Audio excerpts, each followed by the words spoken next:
So, again, Monday, July 11th. I'm posting a lot of videos today. I'm not going to go into why I'm able to today versus other days, but I will at least say it has something to do with my schedule, which I've talked about before on this channel. But nevertheless, I have something very interesting to share in this video, and it pretty much deals with everything I've ever done on this channel and everything I've ever done with religion, all my skepticism and criticisms, and it pretty much it doesn't invalidate it, it just has something interesting to say about, well, how valuable is it in the grand scheme of things. And I'd say it's only slightly less valuable than I was saying it was originally. If it's not, then it's not any less valuable. Either way, my point still stands. My points still stand about my arguments. They're all perfectly valid as far as proofs of God or criticisms of what is a valid argumentation within the Bible or in other religions, religious texts anyway. Not necessarily everything within them, but pretty much 99% of what I've said is true basically, and 1% could maybe argue to be not. Aside from, of course, what I've already pointed out is logically absurd in the beginning of my channel. Again, I've already talked about why those first videos, I've long since talked about why those first videos were flawed arguments. So, aside from those, everything, pretty much 99% of everything else is just true. So yeah, I mean, basically, what I didn't really talk about, and I've thought about this, but I knew it wouldn't really matter very much to make the video urgently, is it's not, again, it's only, at best, a 1% decrease in the value of my channel. That is essentially just, well, it's just pertaining to the question of why, if all my arguments are valid, right? Or if I'm doing all these great things on this channel, and again, I'm not saying I'm the only one or the first to do this on YouTube or any platform or anywhere to criticize traditional philosophy in the world. I'm not, but I'm one of very few that has. And like I said, I've gone over why I think that I have many arguments that are not either never talked about in the name of philosophy criticism in history, or they are talked about but almost never, very rarely. So, but despite all of that, one thing I forgot to mention is that is it that the neurotypical knows that their religion could be wrong,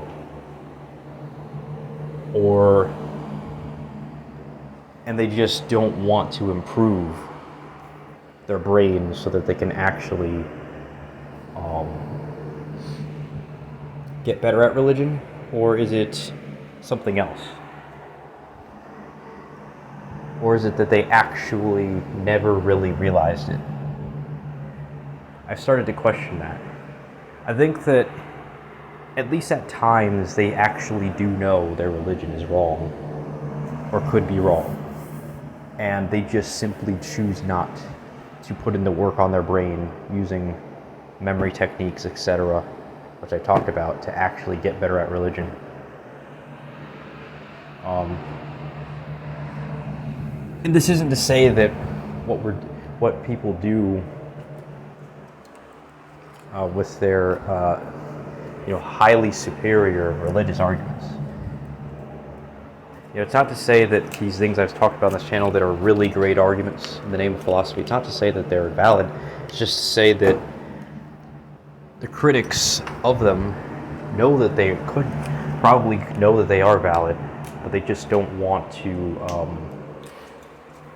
They don't want to attain a level of skepticism where they could actually remember that on a consistent basis and remember the reasons why.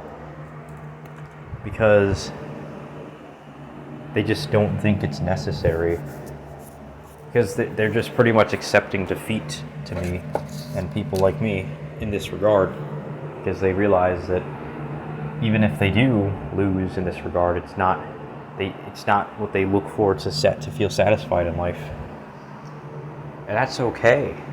Again, that's okay. I'm not saying there's nothing wrong with doing that. I'm not saying there's nothing irrational about that. I'm just saying it's okay. I mean, it's not the end of the world, and it's not. And I'm not saying that this is necessarily how it's actually going. I'm just saying this could be the way it is in theory. But I think there's a lot of indication that there's a lot of people, neurotypicals in history, most of the world actually genuinely does not know this, because there's a lot of instances where it's hard, it's just too tough to say. But I think there are instances where it is definitely, it's actually definitely obvious that they do. So, yeah, I mean, first and foremost, right? I have a lot of evidence of this. So first and foremost, I mean, again, you could try to do anything and say, oh well, you could try anything to combat this argument. You could say, oh well, and when they are having a philosophical discussion, or when they're just going about their business, they catastrophize themselves, and that shows that they aren't aware of their religion being wrong.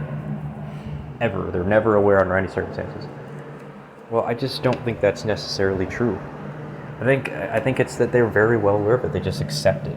They just accept that it's just how it is, and they're just willing to fail at this particular challenge. Now, of course, you could also argue that this is not true because, again, if this really were the case, right? If it really were true that they didn't realize this, like if they actually look, if they actually knew that what we're saying, what these critics have been saying about religion, could be true and that their religion could be false, then wouldn't they actually instead try to attain a higher level of skepticism with memory techniques? I mean, at least towards religion. I mean, they would, of course they would, because they'd have nothing to lose in doing so. But they showed no progress in that regard. So it just shows that, again, like if they could improve at religion, they would know that they could. If they could improve at religion and they realize that they are bad at it, then they would know how to improve at it and they would be improving. But instead they haven't been. Not just because I talked about how they can do it on this channel with memory techniques that I've introduced, but because of all the things talking about these particular memory techniques I presented prior to me talking about on this channel, which dates back, I don't even know how long, into history. So it's not really like, it's not like they don't know, I mean, it's not like they know that they're wrong, is what I would say for that reason. It's just, they just genuinely they have no clue that they're wrong at all, like, clearly. The other part of this is just that you could argue that, you could say, there's a big aspect to this as well. I mean, it begs the question: what's the real purpose of Earth in this physical realm existing for so long a time? Surely, it's an investment in the grand scheme of things, and if it is, then wouldn't you want to make the most of it? And so, if you wanted to make the most of it, you couldn't do that by just settling for less and just being like the average neurotypical. At least this is what they would think would be the case if they actually did believe that they were wrong about, philosophy.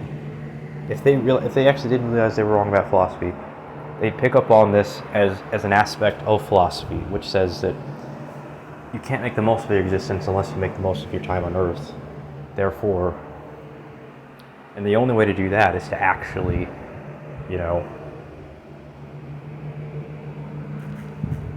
is to actually, go out of your way to, use the memory techniques. Now, how you approach this matter of using these techniques for improving your brain to be more suited for the task, I mean, that's up to you. But I mean, there's only very few approaches to it, many of which are not hard to use and are just simplistic, simple instructions. I mean, so if they just did that, I mean, they'd have a very easy time getting there and making the most of their time on Earth. So that's another reason why. But it's not even like it makes no difference to, be better at religion for the neurotypical's mind. It actually would make a significant difference in how much they got out of life while they were on Earth. And yet they don't do it. So I mean, like I said, if they actually knew that they were wrong with philosophy, they would pick up on these things. That it would be reflected in their growth, and they would actually be showing higher levels of skepticism in philosophy. But they haven't shown it at all ever in history. So the other thing is that you can also try to argue that they all know what the right philosophy is, or all these things about philosophy are true that I've been talking about, and they just don't care to admit it to the few unfortunate people who picked up on it later than the average neurotypical. But I think I've already debunked this, but if you're wondering about that, well, I think that's false, because I mean, that would be redundant, considering that it wouldn't really make for a meaning for the story. It's like everybody's already enlightened. It's like, what's the point? I mean, there's only a few people who are unenlightened, but there's more glory in struggle. It makes for a better story if the more struggle there is, rather than without it, Not only that, but even if they were things were set up somehow, the conditions really were such that they were all like nigh omnipotent. Every neurotypical in history were just about nigh omnipotent. By what means anyway? I mean, without God involved, by what means? It wouldn't make any sense. I mean, of course, God is involved. God's involved in everything, but I mean, without God doing some cartoon stuff to make it happen, I mean, by what means? I can't think of any logical or efficient means. So that's just me, but maybe there is, but it doesn't matter, because again, the bottom line is, I'm pretty sure I already went over this anyway, but I mean, I have my reasons for being convinced. I mean, again, as I already said, there's more glory in actual, genuine experiences that include actual struggle. Like, it's one thing to experience life in the physical realm, but that's not as great or as potent as experiencing life in the physical realm while struggling, while doing it. So I mean, imagine if you were like, I mean, they'd just be super bored too. I mean, it's the other thing. It's just like, and again, you could argue that, oh, well, they don't look bored, or oh, they don't act happy about these things. I mean, they don't act happy in this situation, or point out all these things that would contradict that idea, but that's just how things look. I mean, if they really were this advanced, they'd have this great... If they really were this advanced in the first place, they'd have great ways to conceal the truth about just about any matter that involves them, physically or not. So, to those that are not neurotypical. So, but that's just, again, as I said already, that's not what happened.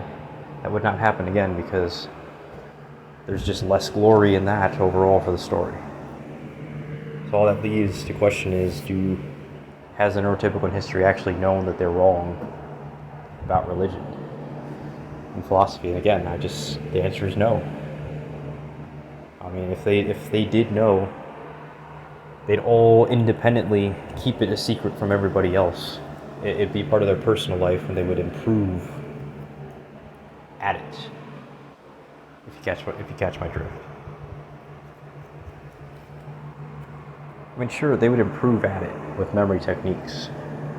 But then you'd have to say, oh, well, they're just keeping it a secret from everybody else. But that just goes back to the other thing. It ruins the plan, because then it makes for a much less meaningful story. Because then everybody's like already nigh enlightened. All these people are. It's like, it's even the point. It's not as good a story as God would intend for there to be. So it's just, that would be really stupid, to be honest. It'd be a lot of wasted potential, and if God doesn't have to make that happen, then why would he? If he doesn't have to force himself to make it happen, then he won't. It's up to him how it goes. He set up, the conditions. He created all the conditions that are today. And so there's no logical reason to suspect that those things could be true, based on if what I was saying was true. So there's that. That's why all neurotypicals in history haven't been secretly in on this. These things I've been saying on this channel being true, and that's why it's also dumb to say that neurotypicals in history actually are aware that they can't keep up in philosophy with non-neurotypicals like me. I'm not saying all non-neurotypicals are like me, I'm just saying that some are, a minority. So, those are the reasons why. But I hope you enjoyed. I hope this satisfies any questions you have about the validity of my channel and other channels like mine. I mean, this pretty much is the foundation. One of the foundations of this channel is one of the major reasons why critics won't watch this is because of those theories they have. But I've just shown you that they're both false. I mean, at least I've given my reasons why they're false. So, there you go. I hope you enjoyed. I'm out. Bye.